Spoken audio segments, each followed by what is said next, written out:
মনে রাখা ভালো হবে যে এই জঙ্গিবাদী কর্মকাণ্ড, এই ন্যাক্কারজনক নোংরা বর্বরচিত মানুষ হত্যা করা কর্মকাণ্ড কোনোদিন ইসলাম সমর্থন করেনি, কিয়ামত পর্যন্ত করবে না। এই নীতি ইসলামের নয়। অবশ্যই নিশ্চিত অবধারিত মনে রাখবেন, এই কাজ করে ইহুদি খ্রিস্টান, পরিকল্পনা করে ইহুদি, অর্থ যোগায় খ্রিস্টান।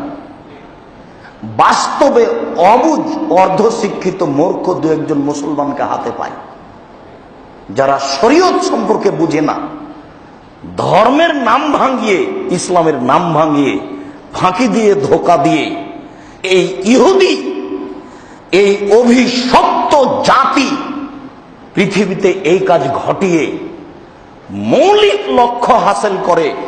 সেটা হলো এই ইসলাম ধর্মকে দেখাতে চাই পৃথিবীর সামনে, বিশ্বের সামনে, যে এইটা হলো মানুষ হত্যা করা ধর্ম।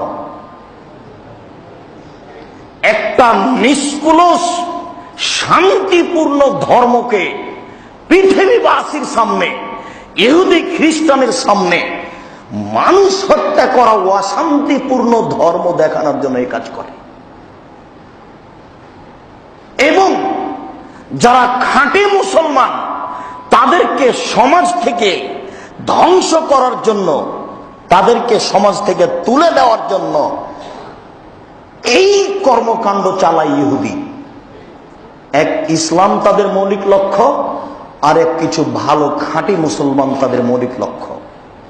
এই দুইটা জিনিসকে ধ্বংস করার জন্য ইহুদি খ্রিস্টান এই কর্মকাণ্ড চালিয়ে যায়। তাই আপনি তথ্য নিয়ে দেখেন, আইএস হোক আর যেই হোক না কেন, এর মূল নেতা হচ্ছে ইহুদি। হিসাবে পাবেন তাদেরকেই। এটা একবার অবধারিত সত্য, এটা আজ নয়, এটা কালকেও ছিল, তার আগের দিনও ছিল। এরাই খারেজি, এরাই উসমানকে হত্যা করেছে, এরাই ইহুদি, এরাই খ্রিস্টান, এরাই কিছু মূর্খ মুসলমানকে হাতে পেয়েছে, অর্ধশিক্ষিত মুসলমানকে হাতে পেয়েছে। এই মুসলমান অর্ধশিক্ষিত মূর্খ কয়েকটা মানুষ নিয়ে তারা এই কর্মকাণ্ড, ন্যাক্কারজনক নোংরা বর্বজড়িত কাণ্ড ঘটে আসছে। সম্মানিত মসজিদের মুসল্লি, আমরা এদেশের মাটিতে এই কর্মকাণ্ডের তীব্র বিরোধিতা করেছি, মুখে ও কলমে। অনেকেই করেছেন। আমি আব্দুর রাজ্জাক বিন ইউসুফ এই জঙ্গি বিরোধী কর্মকাণ্ডের বিরুদ্ধে, এই জঙ্গি তৎপরতা, এই নোংরা ন্যাক্কারজনক বর্বরচিত কর্মকাণ্ডের বিরুদ্ধে যত কঠোর এবং কঠিন বক্তব্য রেখেছি, জানি না এই মাটিতে আর কেউ রেখেছে নাকি। 2006 সালে আমি লিখেছি কে বড় লাভবান। 178 পৃষ্ঠা থেকে 191 পৃষ্ঠা পর্যন্ত বিস্তারিত লেখা আছে। আর তার প্রথম হেডলাইন হচ্ছে, এই জঙ্গিবাদী কর্মকাণ্ড ইসলাম সমর্থন করে না। এই ন্যাক্কারজনক নোংরা বর্বরচিত এই নীতি ইসলামে নেই। এই দিয়েই শুরু হয়েছে।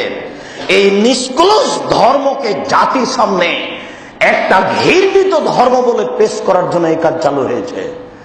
আপনি এখান থেকে বের হয়ে বইটা সংগ্রহ করে পড়ে দেখুন। এই বই লিখেছি 2006 সালে, কে বড় লাভবান। এই বইয়ের 178 পৃষ্ঠা থেকে নিয়ে 191 পৃষ্ঠা পর্যন্ত এই নীতির বিরোধী বিস্তারিত বিবরণ দেওয়া আছে। বইটি ছাপানো হয়েছে 2006 সালে। 2006 সাল থেকে মুখে এবং কলমে এই নীতির তীব্র বিরোধিতা করে আসছি। এই মসজিদেই অথবা মানিটোলা মসজিদে মনে আছে আপনার, এই নীতির কর্মকাণ্ডের বিরুদ্ধে খুব কঠোর ও কঠিন বক্তব্য দিয়েছিলাম মসজিদের খুতবাতে। মনে আছে আপনার? আপনি বইটা পড়ে দেখুন। এই দেশের যারা ঊর্ধ্বতন কর্মকর্তা, যারা এদেশের হর্তাকর্তা, তাদের হাতে এই বইটি দেন, নিজে পড়েন এবং রহস্য জানেন কে এগুলো করছে, কারা এগুলো। এরা ইহুদি, এরা আপনাকে ধ্বংস করতে চায়, আপনার ধর্মকে ধ্বংস করতে চায়। এরা এই অভিশপ্ত গায়রুল মাগদুবি আলাইহিম, এরা অভিশপ্ত। এদের প্রতি আল্লাহ অসন্তুষ্ট, এদের প্রতি মুসলমান অসন্তুষ্ট, এদের প্রতি নবীগণ অসন্তুষ্ট। এরা আপনাকে ধ্বংস করতে চায়। মহান আল্লাহ বলেছেন, মান কাতালা নাফসান বেগাইর নাফসিন আও ফাসাদিন ফিল আরজ ফাকান্নামা কাতালা নাফসা জামিয়া। কেউ যদি কোনো মানুষকে, এখানে হিন্দু মুসলমান বৌদ্ধ খ্রিস্টান আল্লাহ বলেননি, বলেছেন কেউ যদি কোনো মানুষকে অন্যায়ভাবে হত্যা করে, মাটিতে বিপর্যয় সৃষ্টি করার জন্য হত্যা করে, তাহলে সে যেন সারা পৃথিবীর মানুষকে হত্যা করলো। যাকে হত্যা করছে সে মুসলমান হোক, সে হিন্দু হোক, সে বৌদ্ধ হোক, সে খ্রিস্টান হোক, কাউকে হত্যা করা যাবে না। এটা ইসলামের কঠোর আদেশ, আল্লাহর কঠোর আদেশ। যাকে হত্যা করা হচ্ছে সে মুসলমান না হিন্দু না ইহুদি না খ্রিস্টান, এই কথা আল্লাহ বলেননি। আল্লাহ বলছেন কোনো মানুষকে অন্যায়ভাবে হত্যা করতে পাবে না, যদি করে তাহলে সে সারা পৃথিবীর মানুষকে হত্যা করবে। এটা আল্লাহর কথা। রাসূল সাল্লাল্লাহু আলাইহি সাল্লাম বলছেন, লা যাওয়ালুদ দুনিয়া আহওয়ানুল্লাহি মিন কাতলে মুসলিম রাজুলিন মুসলিম। আল্লাহর কাছে একজন মুসলমানকে হত্যা করার চেয়ে সারা পৃথিবী ধ্বংস হয়ে যাওয়া সহজ। সারা পৃথিবী ধ্বংস হয়ে গেলে আল্লাহর কাছে যায় না, কিন্তু একজন মুসলিম মারা যাবে, এটা আল্লাহ সহ্য করেন না, গ্রহণ করেন না। তাহলে রাতের অন্ধকারে মানুষকে হত্যা করা এই নীতি ইসলামে আসে কি করে? এটা হয় কি করে? আল্লাহ তুলকু বিআইদিকুম ইলা তাহলুকা, তোমরা নিজেদেরকে ধ্বংসের দিকে ঠেলে দিও না। তাহলে আত্মঘাতী হামলা করা, বোমা হামলা করা ইসলামে বৈধ হয় কি করে? যেই কথাটা আল্লাহ কঠোরভাবে নিষেধ করলেন, যেই ব্যাপারে রাসূল সাল্লাল্লাহু আলাইহি সাল্লাম বললেন, কানা বিরাজুলিন জারাহুন, রাসূলের যুগে একটা মানুষের শরীরে ক্ষতবিক্ষত হয়েছিল যুদ্ধের মাঠে। ফাকাতালা নাফসাহু বিনাফসিহি, সে নিজেকে হত্যা করেছিল।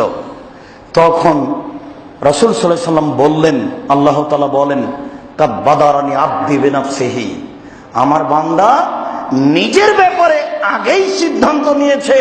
ফাহারামতু আলাইহিল জান্নাহ, তার উপর আমি জান্নাতকে হারাম করে দিলাম। আমার বান্দা নিজেকে মারার ব্যাপারে আগেই সিদ্ধান্ত নিয়েছে, আমি আল্লাহ তার উপরে জান্নাতকে হারাম করে দিলাম। আত্মঘাতী হামলা করা কিয়ামত পর্যন্ত বৈধ নয়, কোনো দিন হতে পারে না, এটা অসম্ভব। এই ব্যাপারে আমরা মুখে ও কলমে বিস্তারিত লিখেছি। আব্দুর রাজ্জাক বিন ইউসুফ বলে টান দিলেই শত শত বক্তব্য আসবে জঙ্গি বিরোধী, কঠিন কঠোর ভাবে। এবং কে বড় লাভবান এই বইটি পড়ে দেখবেন, এটা 2006 সালের ছাপা। সম্মানিত মসজিদের মুসল্লি, এই বিষয়গুলিতে আমাদের সোচ্চার সাবধান থাকতে হবে। এটা ইসলামী ধর্ম নয়, ইসলাম ধর্মে এই জিনিস চলেন, এটা হারাম, এটা একটা প্রতারণা ইহুদি খ্রিস্টানের। খুব সাবধান থাকবেন। ইমাম, মুয়াজ্জিন, মুসল্লি, দেশবাসী, এলাকাবাসী, পুরুষ নারী সব জায়গাতেই এই ন্যাক্কারজনক নোংরা বর্বরচিত কর্মকাণ্ড থেকে সাবধান থাকতে হবে। খুব হুঁশিয়ার। এই কলম আমরা মুখেও কলমে দিয়ে আসছি আপনাদের সামনে, যাতে করে সবাই সোচ্চার থাকতে পারে। আল্লাহ তুমি সর্বশক্তিমান, তুমি সবকিছু করতে পারো। আমরা এই জুমার খুতবার কবুল, দোয়া কবুলের সময় তোমার কাছে আকুল আবেদন জানাচ্ছি, তুমি আমাদের এই দেশের মাটিতে ইসলাম ধর্মকে সুন্দরভাবে রক্ষা করো। আমরা যারা মুসলিম এদেশে বসবাস করি, তাদেরকে ঈমান নিয়ে বসবাস করার তুমি তৌফিক দান করো, তাদেরকে ঈমান সহকারে বেঁচে থাকার তুমি সুযোগ দাও। এদেশের যারা দায়িত্ব পালন করছে, নেতা কর্মী, নেতৃত্ব স্থানে নেতৃত্ব দিচ্ছে, তাদেরকে সঠিক বুঝার তৌফিক দান করো। যারা এদেশে দেশ পরিচালনার দায়িত্ব পালন করছে, তাদেরকে তুমি সঠিক জেনে বুঝে এই কর্মকাণ্ডের তীব্র বিরোধিতা করার তৌফিক দান করো। যে কোনো মূল্যে যেন তারা এই অন্যায়ের তীব্র বিরোধিতা করতে পারে, কেননা এটা ইসলাম সমর্থন করে না। অবশ্যই তাদেরকে সঠিক পথ দেখিয়ে দিও, তারা যেন ভুল পথে না যায়। কেননা ইহুদি খ্রিস্টান এই দিক দিয়ে মুসলমানকে হত্যা করতে চায়। এসব নেতাকর্মী যেন না ভুল বুঝে ইহুদিদের এই পাঁয়তারাই যেন না পড়ে, ইহুদিদের এই ফাঁদে যেন না পড়ে। মুসলমানকে হত্যা করা, ইসলামকে ধ্বংস করা হচ্ছে ইহুদিদের কাজ। অতএব যারা আমরা মুসলিম দায়িত্ব পালন করি, সামাজিকভাবে আছি, তারা কেউ যেন এই ফাঁদে না পড়ি। আল্লাহ তুমি আমাদের তৌফিক দান করো। তুমি সর্বশক্তিমান, তুমি সব কিছু করতে পারো। আমরা মুসলিম, আমরা ইমান আমান নিয়ে এ দেশে বেঁচে থাকতে চাই, তুমি তৌফিক দান করো। তুমি সর্বশক্তিমান, তুমি রহমান, তুমি রাহিম, তুমি সব কিছু করতে পারো। তোমার উপরে আমাদের আস্থা আছে। আমরা মানুষ, পাপ হতে পারে সেটা ভিন্ন কথা, তবে তোমাকে এক বলে বিশ্বাস করি, তোমার কোনো শরীক নাই এ বলে বিশ্বাস করি। এই আস্থা রেখে তোমার দরবারে জুমার খুতবার শেষে আবেদন জানাচ্ছি, তুমি আমাদেরকে ঈমান নিয়ে বেঁচে থাকার তৌফিক দান করো। তুমি আমাদেরকে মান সম্মানে বেঁচে থাকার সুযোগ দিয়ে দাও। যারা দায়িত্ব পালন করছে তাদেরকে হক জেনে বুঝে এই কর্মকাণ্ডের তীব্র বিরোধিতা করার সুযোগ দান করে দাও।